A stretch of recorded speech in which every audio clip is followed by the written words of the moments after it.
Hey guys, good to see you back. This video I'm gonna show PCB pickup that I did and Gaplus, which came back. Like I told you guys, what happened is while trying to modify it, rotate the display of Gaplus 180 degree. I tried to rotate 180 degrees by changing one of the wires on the harness. I kind of exploded the sound chip before the sound chip was cracked right here. It made a big crack, a big explosion. So I brought the PCB to the guys at G-Front. They have a older Japanese uncle that comes and fixes it. So I just got it back today. He did a better job than me changing the caps. It was my first time, but he changed it again, and he replaced the sound chip. And also they wired.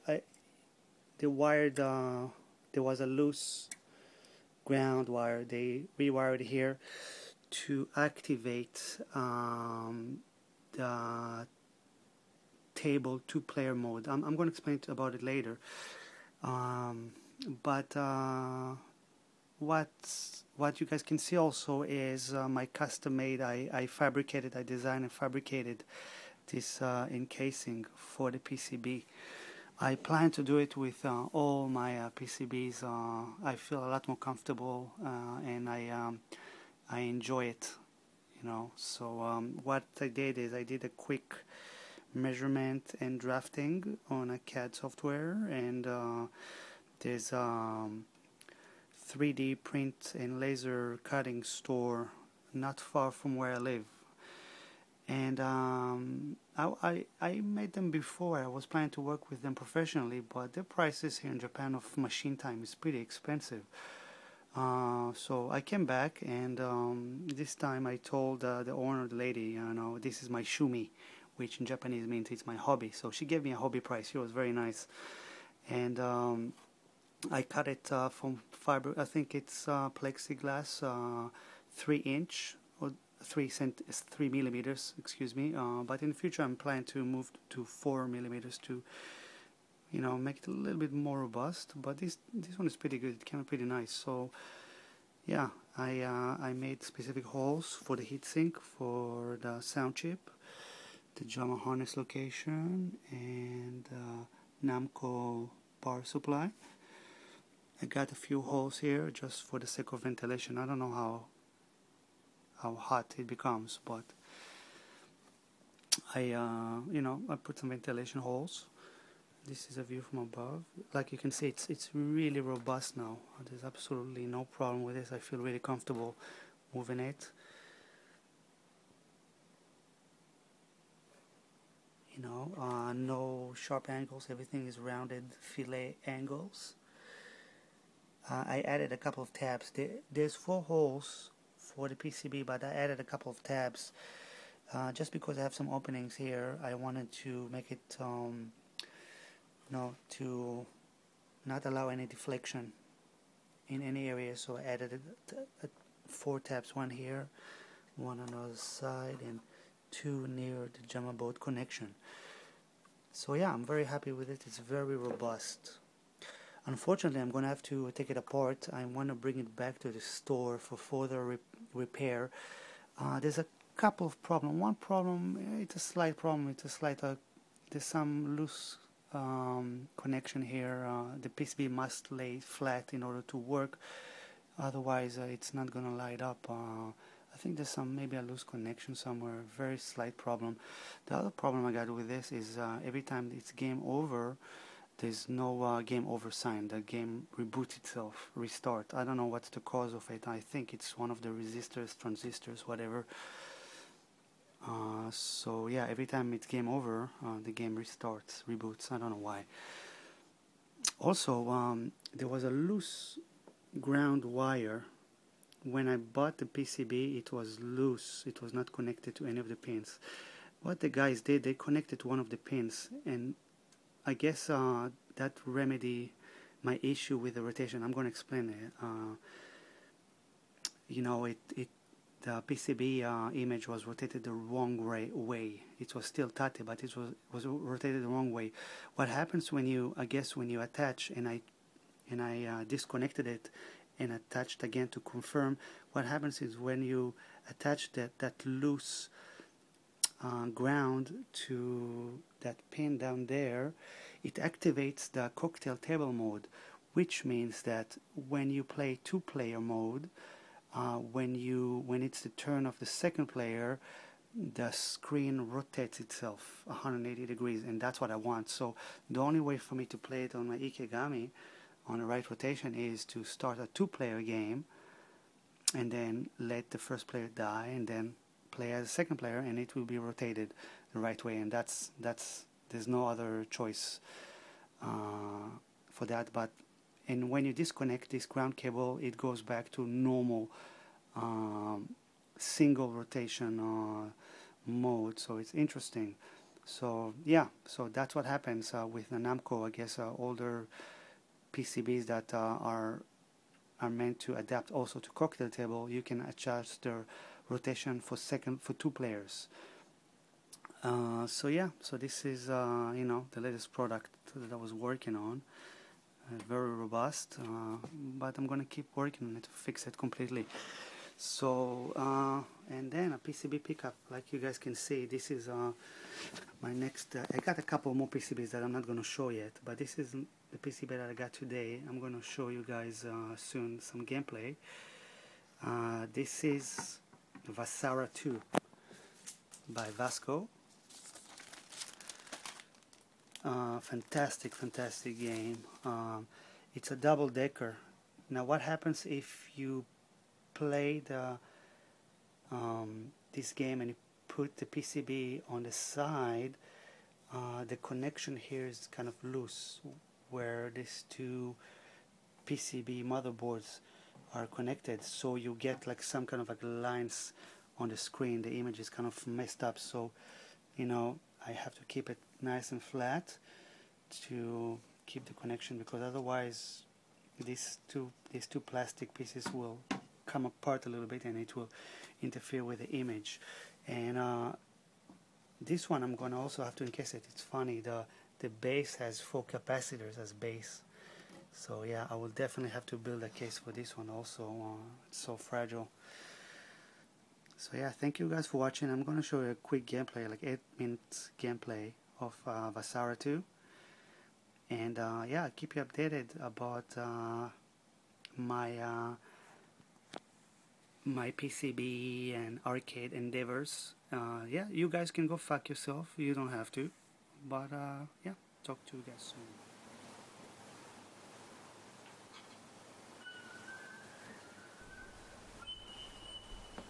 So it's a quick gameplay. I just got the game today, so I'm sorry for the poor gameplay. You know, it's a game I'm gonna get into, I'm sure. I just got it today, so I'm just digesting. So we have a Visco. It's the sequel for sorry, Vasara 2 sequel, 2001 sequel to Vasara. From Visco. It's a company based in Kyoto, so you know, no wonder they did such a historical shmup, Japanese historical shmup, since Kyoto is famous for old temples and for sightseeing and palaces in Japan.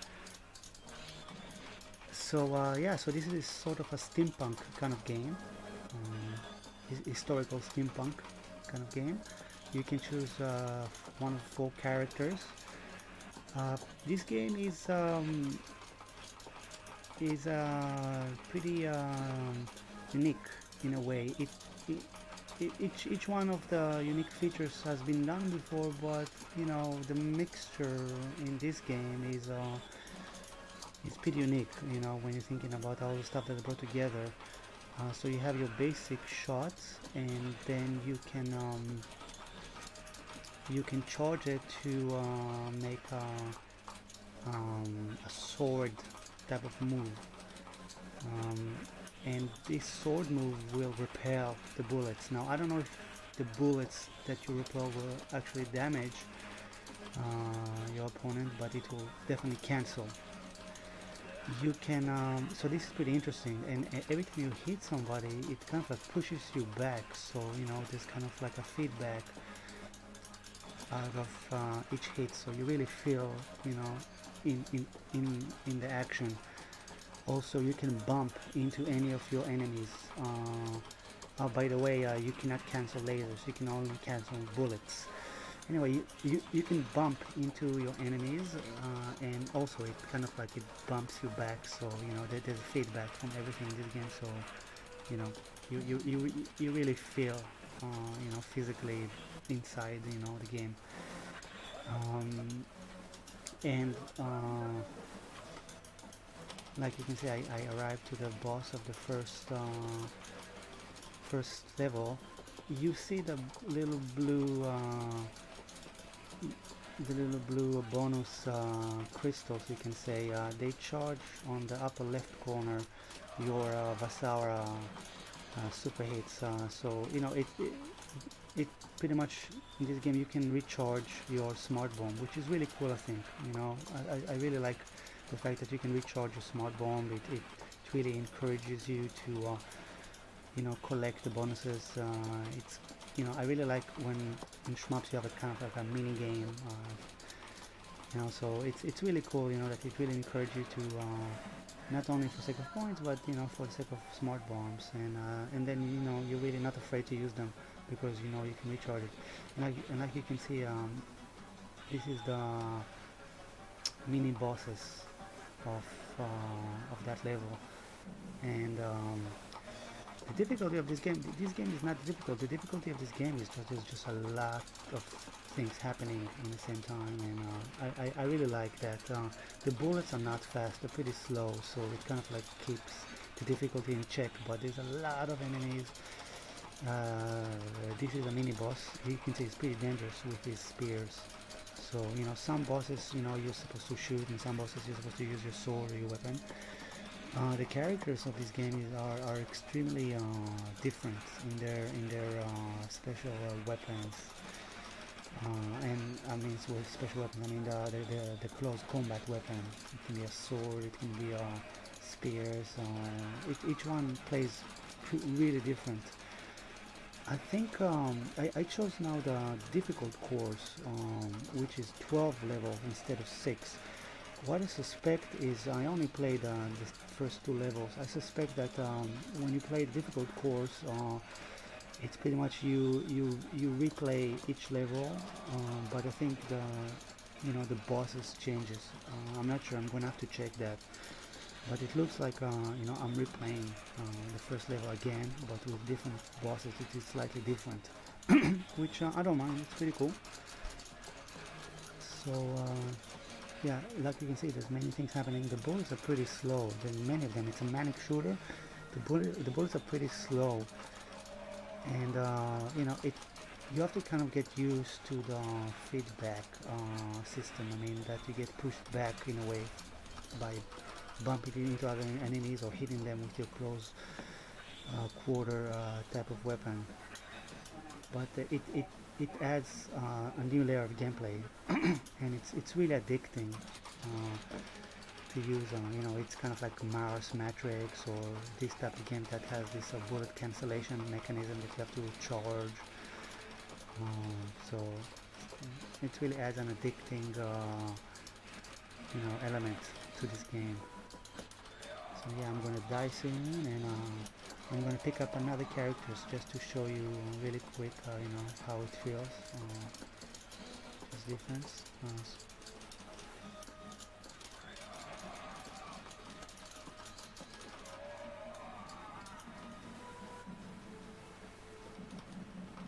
So yeah, let's try to use a different character. We're going to use. I'm going to write my name really quick. It's got a very thorough high score, name. You have Japanese katakana and kanji in English. It's pretty cool. Yeah, let's try this guy. This guy has his close quarter weapon is kind of spear, so the attack is concentrated forward. The girl has a kind of like a rotating weapon, and the guy used before has kind of like a swinging type of double sword action going on. Again, I'm sorry for the shitty gameplay, but this is just to show you how awesome this game is. It's really, really awesome. I really like it. It reminds me a little bit of Guange in the style of a steampunk kind of historical Japanese shooter. Very different gameplay than Guange, but Guange also brings like very unique elements. And this game also is very, very unique. I'm gonna review. I got another PCB that I have. I didn't show you guys yet. That also have some sort of close quarter type of alternate weapon. But I really like. I really like it when there's new type of element. I guess you can call this game a mid-school. This is not an old-school shooter. It is a manic shooter, but it's not like Donpachi or Mushihina Sama. It's definitely kind of like a mid-school game. Excellent game to pick up as a PCB. Very, great honor to get it. Anyways, thank you guys for watching, and I'll catch you guys soon around the corner. Okay?